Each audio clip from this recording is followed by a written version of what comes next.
Chapter 43. The Sharingan flared to life in the wake of Orochimaru's presence. A swirl of colors greeted Sasuke immediately, a discrepancy within the man's chakra compared to when they last met in the Forest of Death. Since he never forgot what he saw, as long as he had his Sharingan active, it stuck out. Your chakra is different. Perceptive. The Snake Sannin smirked. You've gotten better with noticing such things. Let's just say that it is a consequence of my demise and resurrection. Normally, I would stay in my lab until it's settled, but I wanted to see how well you've progressed in my absence. However, should you need further proof that I am who I am? Sasuke sucked in a sharp breath in surprise as the cursed seal reacted beneath the seal placed over it when the pale man pointed to him. Markings crawled like ivy over his neck and collarbone, leaving Sasuke with little doubt it was him. How are you even still alive? One of the fruits of my research has been ways to break the cycle of death. I once desired to do the same for the village, but the old fool saw my methods as too unsavory. So no matter how many times I am killed, I can be resurrected and try again to accomplish my goals. Considering his point proven, Orochimaru dropped his hand and the seal went inert as he looked around at the training ground. Such wanton destruction seems a bit excessive, but I suppose it's understandable with your abrupt and unexplained imprisonment within the village. They just said that Kakashi was on a mission and that I wouldn't be allowed to leave until I got express permission from the Hokage, Sasuke said. They didn't give me a reason why, but I'm guessing it's because you came back and they think it'll keep me safe. A foolish reason when you consider that I'm standing right in front of you at this very moment. If I desired to take you there would be nothing they could do to stop me.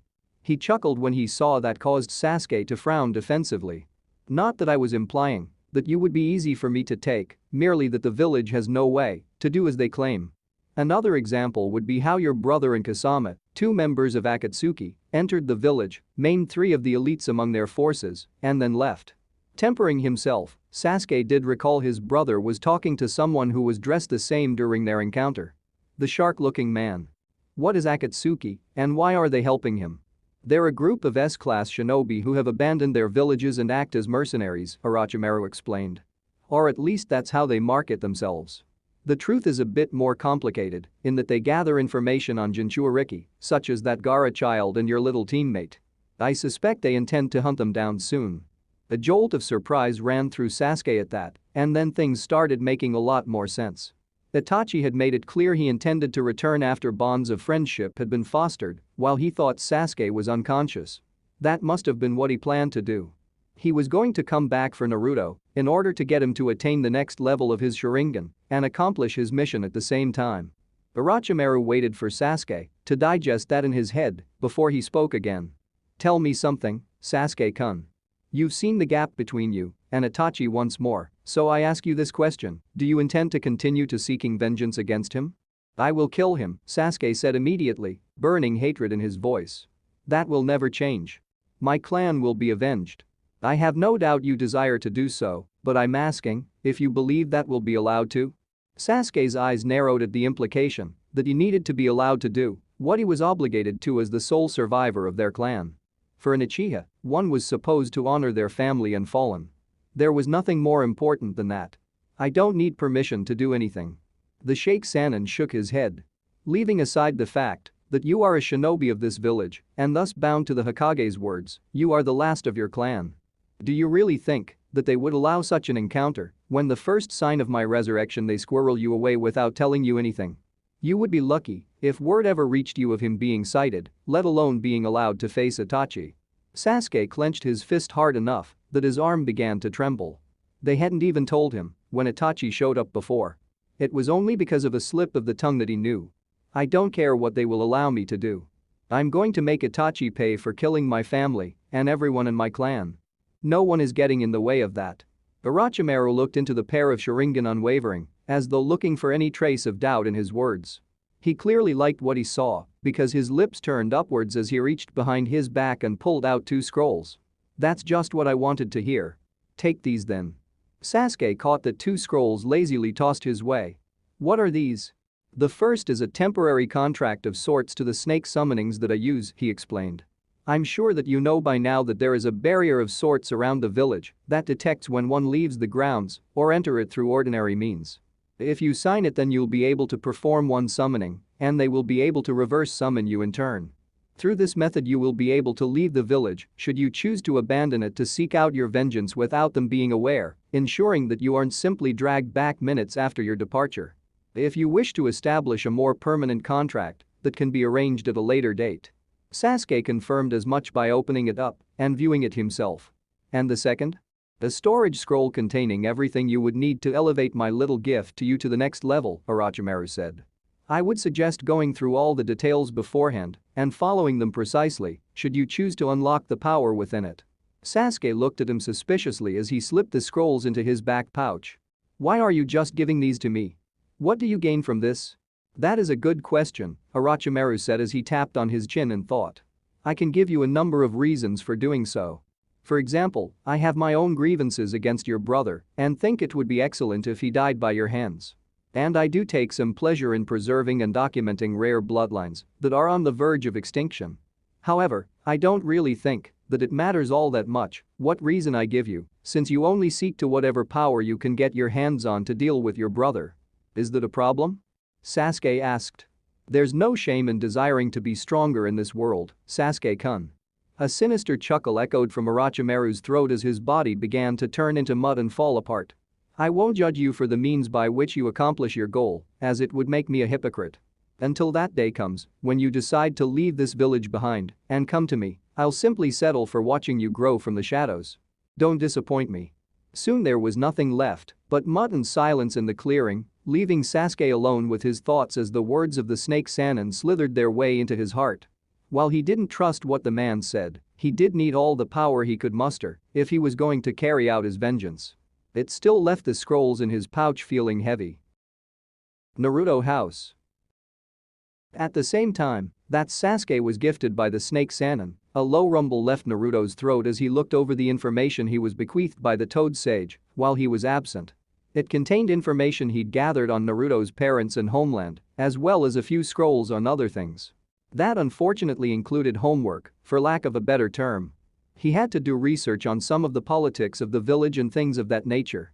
They were things a Hokage needed to know, and while Naruto supposed it was better to learn about it now rather than later, it didn't change the fact that it was really boring and took him effort to get through. It feels like it's making my brain ache. Suck it up, one of his clones said as it looked through one of the technique scrolls that was left behind. It was an invisibility technique of some kind that would aid him in escaping fights that it would be better to retreat from rather than stick it out to where he'd need the nine-tailed fox's chakra to deal with.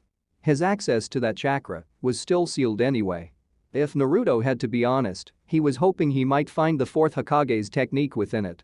But Jiraiya left a note saying that while he would have left what he knew of his father's Flying Thunder God technique, which was little given that his home and notes were destroyed during the fox's rampage, he was afraid that Naruto would accidentally teleported himself into a wall without someone overseeing him.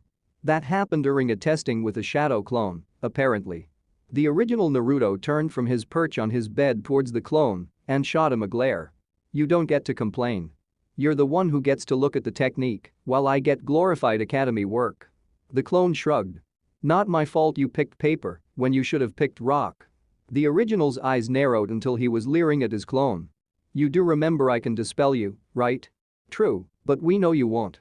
A smug grin formed on the clone's face. After all, that would mean you couldn't win an argument with yourself and decided to take the easy way out. And all the other clones you make will know it too, so you're stuck with it. Neither one of you gets to complain, another clone chimed in from the table, whose head was buried in a book that the original picked up from the library after dropping Karen off at her place. I'm the one stuck here trying to figure out how to do this date thing, and the book you picked out on dating a kunoichi might not have been the wisest choice. I now know more about the ways that I can be killed for so much as saying the wrong thing to a woman and having it misinterpreted into a threat or double meaning than a man should know. Not that we can do most of the things in this book for a number of reasons. Like what? Asked the original. He had picked up the book because he was trying to follow Ayama's advice and create an experience for her to remember, but he wanted it to be special as well. Granted, he just skimmed it since he wanted to get home rather than give it an in-depth review. The second clone closed the book and counted off on his fingers. Like creating a block of stone with an earth technique and then carving it into her likeness using only a butter knife and wind chakra, or using a fire technique to cook something to perfection, while putting on a performance blindfolded or using a genjutsu to create a fancy illusion. We don't know how to do any of that. No, but it did give me some ideas on what we could do, the second clone said. You remember that night she taught us how to do the water walking exercise? The original Naruto rubbed his chin as he thought back to that moment. He could vividly recall her scent and the warmth of her body against his as they danced beneath the pale moon. Yeah, how could I forget? We could do something like that, having dinner on the lake's surface with floating candles and everything. That'll work, he agreed. I can reserve a practice field and then have a bunch of clones make sure that it's clean and tidy by the time night comes around. Maybe even have a few disguised like servers in a fancy restaurant. But how exactly do you plan to stay afloat while having dinner? Asked the first clone. We want her attention to be on enjoying herself, not concentrating on trying not to sink or risking running out of chakra. And then we'd need to deal with any bugs flying around in the area, the other clone added. And find something nice to cook. That or take out. The original sighed as he rubbed the back of his head. His clones were making good points. He then looked at his clock. Alright, it's getting late, and I've got to do the seal thing for the mask, so. The second clone jumped up and snapped his fingers as inspiration struck. Then, instead of explaining it, the clone grinned and then willingly dispersed itself. The thought process that branched from the others was instantly inserted into their minds as the chakra making it up returned to them. That could work, the remaining clone said. I mean, we'd have to ask around a lot, but it could work. The original nodded. We'll do that in the morning, after we visit Gaara. For now though, write up the list of things we need and people we need to talk to. I'm going to take a shower. Karen POV. The next day, the rattle of chakra chains filled the air as Karen swung them around her with a spin, whereupon they met with the incoming kunai and deflected them. She then brought her arms around while extending the length produced from her palms and then angled them downwards. The ends of the chains, which were sharp points meant to penetrate, speared towards the kunoichi standing opposite of her. The kunoichi of Team Guy, Tenten, flipped to the side and out of the way of the initial attempt, leaving them to penetrate the ground harmlessly. But the serpentine chains quickly forced themselves out from beneath her, having tunneled through the ground and would have entwined her if she hadn't dodged again. She quickly reached into her pouch and then threw down a smoke bomb to obscure her from view. It was useless. Karen's mind's eye could track her chakra down and allowed her to manipulate her chains towards Tenten. They snaked her way and tried to encircle her until she recognized the throwing motion being made right before a flurry of shuriken burst from the smoke towards her. Karen barely managed to duck in time, only for something hard to hit her on the head. Ow.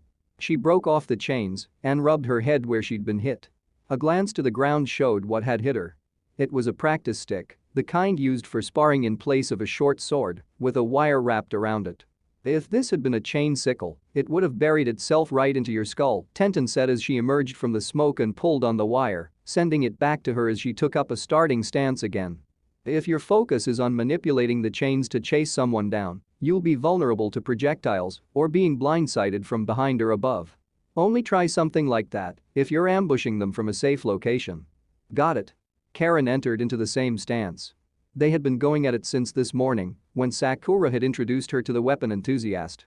Once Tenten gave the nod to begin again, Karen thrust her arm forward while launching a chain long enough to cross the distance with a weight on the end. It was dodged as Tenten ducked off to the side. Then she countered by pulling out a sealing slip and injecting chakra into it. From the sealing script emerged a spray of senbon towards Karen, the steel rain spreading white as it crossed the distance. Karen was forced to dodge by diving out of the way and into a roll. Or at least she intended to until her arm was jerked back and she fell short, landing on her side rather than a neat roll. She winced as she looked to see that Tenten had shoved a kunai through a link in the chain and then into the ground, pinning it into place. Don't leave your chain extended when it's connected to your body, Tenten lectured. Someone as strong as Guy-sensei or Lee would be able to send you flying with a tug just from how strong they are. Now keep going. Karen dismissed that chain while swinging her other hand around. Another chain emerged from the palm and lashed out, forcing Tenten to jump back out of range. Rising to her feet, Karen retracted it to a more manageable length to avoid a repeat of what just happened. The practice session continued until later that evening. Steel littered the training ground by the time that Tenten called an end to it and they started retrieving them, as was etiquette for the use of the field. They had roughly gathered them all up when Sakura returned with Naruto in tow. Did you have a nice training session? Naruto asked. Karen nodded. I've got the basics down at least. You'll have to develop your own style from here on, Tenten said in response to that. Just remember to keep the length of the chains down to something manageable. It's easier and quicker to control that way using momentum, allows you more freedom of movement, and you'll be able to surprise them when you do control it. I understand, Karen said, giving her a slight bow. Thank you for doing this for me. It's not a problem. We Kunoichi need to stick together after all, and I got the chance to see how to deal with a censor, so it was a fair exchange. That said and done, Naruto, Sakura, and Karen made their way back towards the residential area of the village. Along the way, Karen did her best not to look suspicious as Naruto and Sakura exchanged whispers with one another. She expected they would have some secrets between them and didn't want to seem pushy with him after telling Sakura how she felt about him, so she bottled her questions until they reached a crossroads.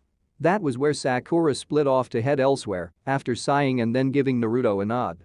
Once the two Uzumaki were alone, Naruto asked, Karen-chan, do you have something planned this weekend? Not that I know of, she said. Is there something you want me to do, like cook? Nah, I've just got a little surprise planned for you, he said with a grin on his face. It's just going to take me a bit to get it ready by then, but I'm sure you'll like it. The way he framed that did leave her curious, but what that surprise was remained unsaid as he finished escorting her home. No matter. She could wait until then to find out, and she was sure if it was something he thought of it would be something she liked. End of chapter 43. Chapter 44. The night air felt chill against Karen's face as it whipped past her unseen. It was the weekend and Naruto had asked her to join him for dinner, which seemed simple enough. But then he stated that it was a special place that he wanted to take her to using Suzaku and asked that she wear a blindfold and not use her mind's eye to avoid ruining the surprise. That set off some alarms in her head.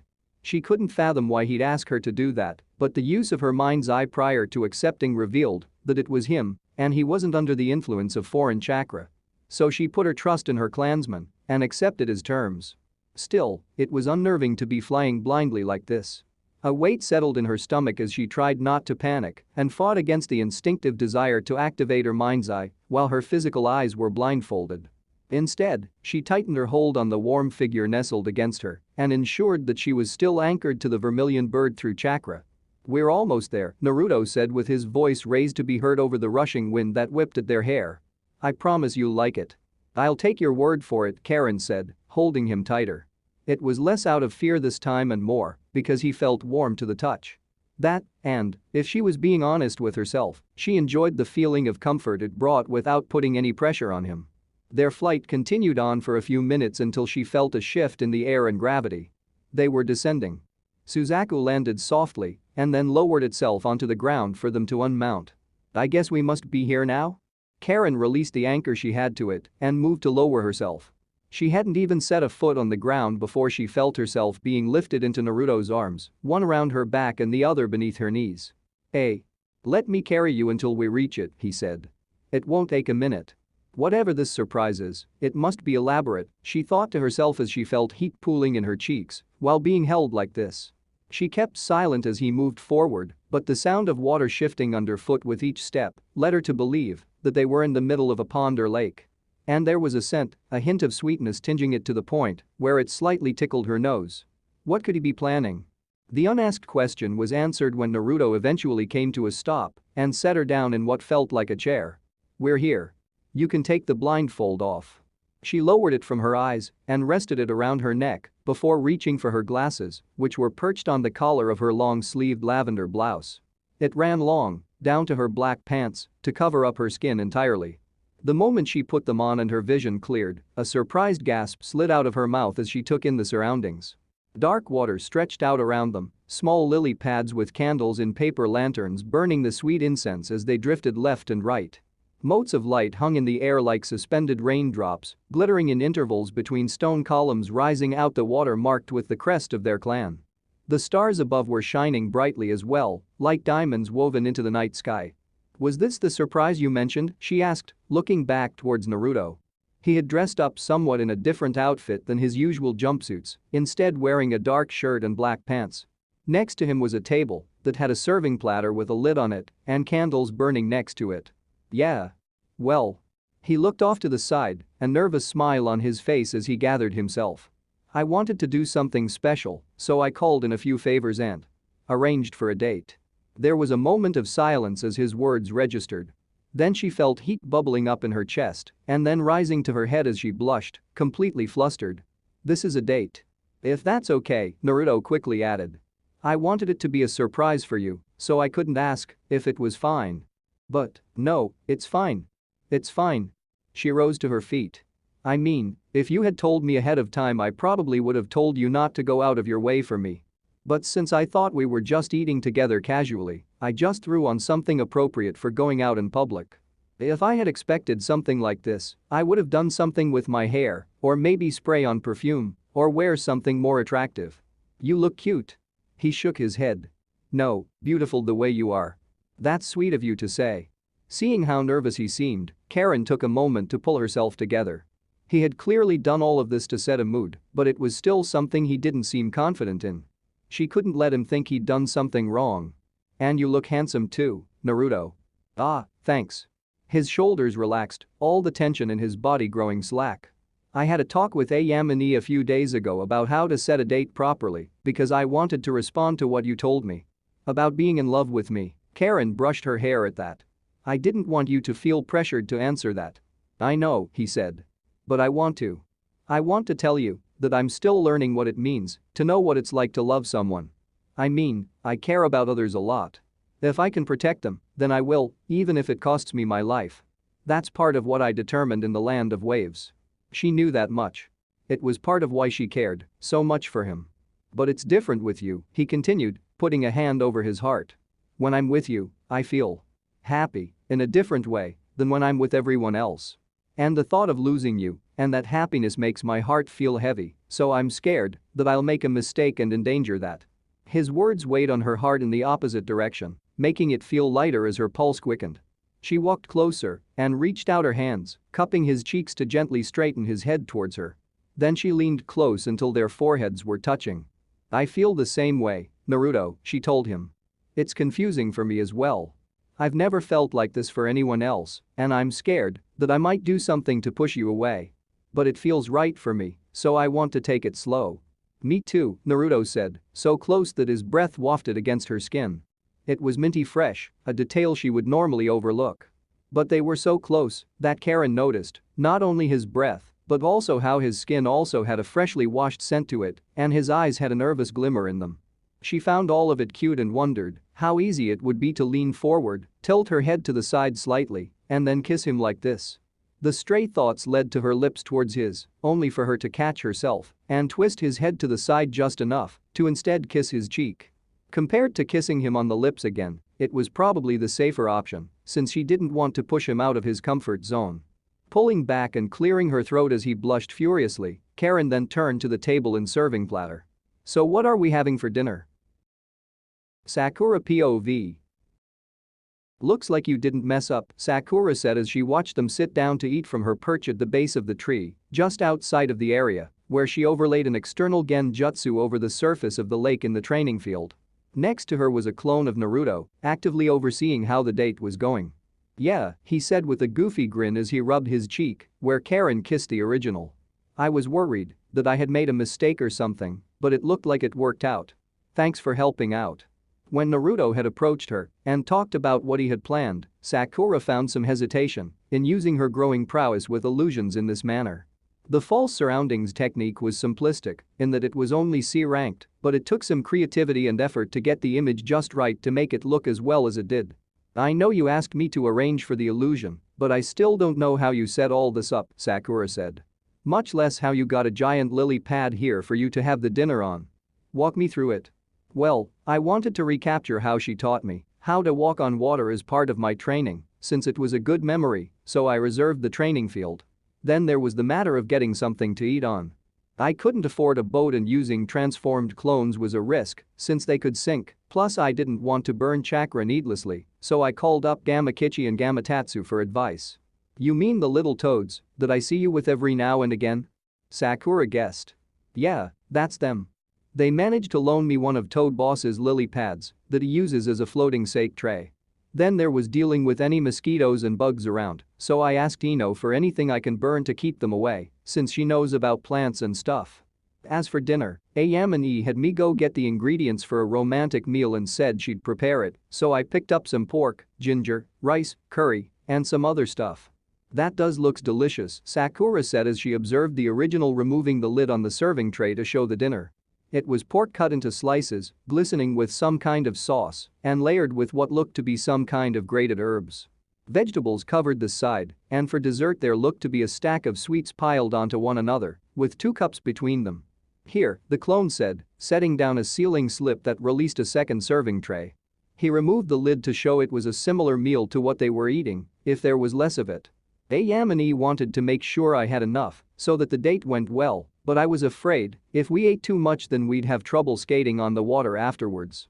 Thanks, she said as the scent of it enamored her. But before she could take a bite of anything, she froze as a thought came to mind. Naruto, would you have gone this far for me before when you asked me out on a date all the time? His face scrunched up in thought for a moment. Then he shook his head. In all honesty, I would have shown you around and taken you to Ichiraku's for dinner. I didn't really get any of this stuff before now, or what did it mean to really ask someone out until Am&E explained it to me. No wonder you were always upset when I asked. Part of that was me overreacting, Sakura said. I probably wouldn't have done any better, so seeing you pull something like this off actually surprises me with how mature you've gotten when it comes to this sort of thing. He nodded as he looked out to the original as he said something that made Karen laugh. I want to do this right, so I ask for help with things I didn't know, rather than trying to do it all myself. His answer left Sakura feeling a bit envious there. This sort of setup was something that she used to picture doing with Sasuke, not even a few months ago. But as time went on, Sakura saw him less as her ideal and more of the person he really was. And as much as she wanted to help him, like she was helping Naruto, he wouldn't let her. Naruto, have you seen Sasuke recently? She asked. No, I haven't, he said after some thought. He's probably mad since he's been stuck in the village all this time. When he gets like that, he doesn't like to be around others, so it makes sense we wouldn't see him wandering around the village.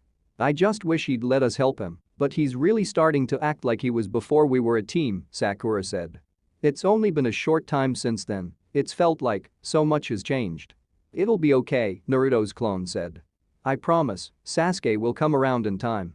Kakashi-sensei will probably be able to talk to him once he gets back, so don't worry about it so much. I guess you're right, she conceded. There was really nothing to be gained by worrying at the moment. That concern briefly shelved, she finally tasted the food that had been given to her and found it to be exquisite. I've got to ask for her for recipe to this. Kakashi POV. Kakashi felt his ears burning. Not from his students talking, but from how dangerously close a stream of flames so thick it was almost a solid object slammed into the earthen wall he raised and lapped at the edges. It turns out the original location they had scouted out had been cleared out, barring moving corpses that had to be destroyed. But the move had been sudden enough that there was a trail his nin dogs could follow, so they spent their time tracking it down given that they picked up Kabuto's scent. He figured they were on the right track when abominations burst out to greet them, monsters that were once men, only to be warped by the cursed seal. As the flames refused to stop coming out, Kakashi made a set of hand seals and thrust his hand into the bulwark that he raised. It burst into shrapnel that speared forward and shredded holes in its body. The flames stopped long enough for him to swoop in with kunai in hand while streaming lightning chakra and cut off the transformed shinobi's head. Craning his head around, he watched as Guy slammed his foot into the chest of a tiger man, knocking it past another monstrosity that was impaled by wooden pikes spearing from the ground. His sharpened ears could make out the ribs being shattered and driven into his heart and lungs. The same thing happened to the last few they'd encountered, since Kabuto had apparently been handing them out to those who they couldn't give a cursed seal to, all in an effort to buy them time. It's open. Jiraiya shouted as he finished getting the door open into the base. He'd already turned the surrounding land into a nightmarish pit of mud just to make sure that anyone trying to escape through the ground would be trapped and drowned. Kakashi. Kakashi came over and revealed his Sharingan to survey the distance. Traps littered it, waiting to discharge and blow everyone who entered the walkway into pieces. Do we set them all off ahead of time or send in a decoy? We don't have time for that, Jiraiya said as he made hand seals and then slammed his hands into the walkway. The corridor transformed into the innards of a fire-breathing mountain toad, replacing the interior entirely and whatever traps were in the way to hinder them. I've made it so that we can walk through while everyone else inside will be trapped. Let's go. The four-man team pressed on through the corridor, circumventing the traps by Jiraiya literally reshaping the terrain until they came to a wide open room that was untouched by the time-space technique. Candles burned on pillars that lined the spacious room, casting an ominous glow over the seat at the back. That's where Orochimaru sat, fingers laced and hiding his smile as he looked at the four. His shadow was cast deep from his chair. "Jiraiya, I've been waiting for you." "So, you really were back," Jiraiya said as he stepped forward, eyes narrowing and fist balling up in anger. "You should have stayed dead. Come now, we both know that my return was inevitable." He rose from the seat. "I have transcended such a petty thing as death. All you've done is set me back by a few months or years at the most, but I have all the time in the world.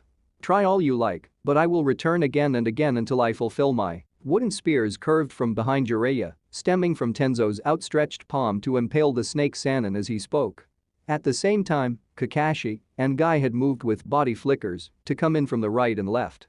Between the wooden spikes from the front, the kunai streaming lightning chakra from the right, and the sweeping foot carrying enough momentum to shatter his skull from the left, it should have been enough to kill him 3 times over. Yet they were all rebuked by wooden pikes that came from his shadow and formed a wall around Orochimaru as he stood there, an unmoving smirk visible on his face. Water followed, a powerful stream that took the shape of a serpentine dragon breaking through the wood and then circling around with its maw open to shatter the offending wooden spikes like toothpicks and drive away the attackers before spearing towards them all. Tenzo wrapped them in a dome of thick wood that weathered the rushing water until the dragon lost its cohesion and shattered.